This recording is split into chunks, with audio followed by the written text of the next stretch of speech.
So, so today, let's see. I want to talk about rejection. And the reason I'm fascinated with rejection is because, let's see, I've probably been rejected from jobs, from relationships, almost more than anybody I know. And it never feels good. I never like it. And it's always been good for me. And I guess what I want to do is just take the context of rejection out of a dynamic that's like, the perpetrator and the victim. Because in a lot of ways, I think that the way we look at things, especially in relationships, is that there's a person who causes the harm and then there's a person who receives the harm. And I think, in fact, if we could like reevaluate harm, what we want to do is that like what I would hope, or what I know for myself, is that when I reject somebody, when I reject something, it's because I fundamentally know that it's not right for me. And I think that's a sign of a healthy sense of self-esteem.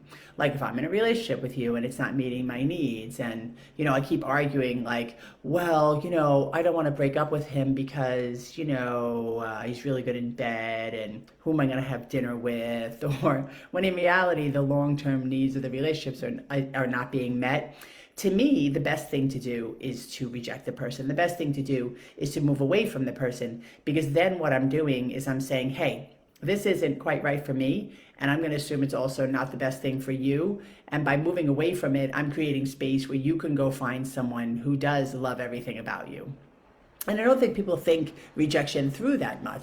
But here's the funny thing, over this past weekend, I felt I had to anyway, end a friendship, and also end, I was taking drum lessons. And in both cases, the people were likable and I got certain needs met, and there were certainly things that I benefited from by participating, but I also would feel myself, like mind fucking stuff. Like I'd hang out or I'd go for the lesson and then I'd leave and I'd be like wondering and questioning things like, oh, should I be doing this? Or, oh, and in particular with the instructor, this guy was just, his energy was very like curmudgeonly and just negative. Like I drove there and had trouble parking, and he's like, well, you shouldn't park there, you should park over here, or don't do that, do this, or you're doing it wrong. And then when I would try and do it right, he's like, relax. I hate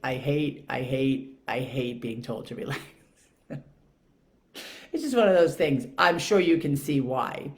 But needless to say, within that is that I just kept feeling myself like brace up against the way that this guy would communicate, and just feel myself bristle. And then I'd be like, well, you should get over that, or you should learn how to deal with that. And let me tell you, if it was a family member, I'd get over it. I'd learn how to deal with it because there's love there and there's tradition there and there's loyalty there. But someone I'm paying for drum lessons, I can go find another person. I don't have to put myself through that, because you know what it was doing? It was dampening my enthusiasm to want to practice in between lessons, because I just had this dread feeling of going back for another lesson and things like that. So, this sense of rejection, I know for a lot of people, it's difficult, and it's difficult for me. I went through a lot of like mental masturbation trying to figure out how to tell this guy that I didn't want to take drum lessons. And I'm thinking, what is your problem? What is the big deal? And I think it's just that thing. It's that thing that I'm rejecting someone, that thing that I might hurt their feelings, And yet I'm like, it's a simple thing. Just send a text, make a phone call. But I was taking Spanish lessons from somebody who I ended the lessons, and they were like really uncomfortably combative about it. And so, you never know really with people how they're going to respond. And I'd like to avoid conflict as much as possible. I don't know about the rest of you.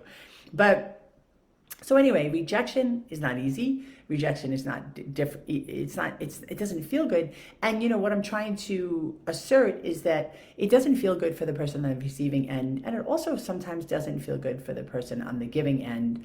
But I have to know that I've done my homework in terms of what I know I want, what I need, and that I don't have to keep like participating in something that fundamentally doesn't work for me out of some sense of being a martyr or a good person. So anyway, I don't have too much more today. I'm a little low energy. I'm kind of tired. So I hope that maybe that helps you think about something and, look at things differently or, et cetera, et cetera, et cetera. Thanks for joining me.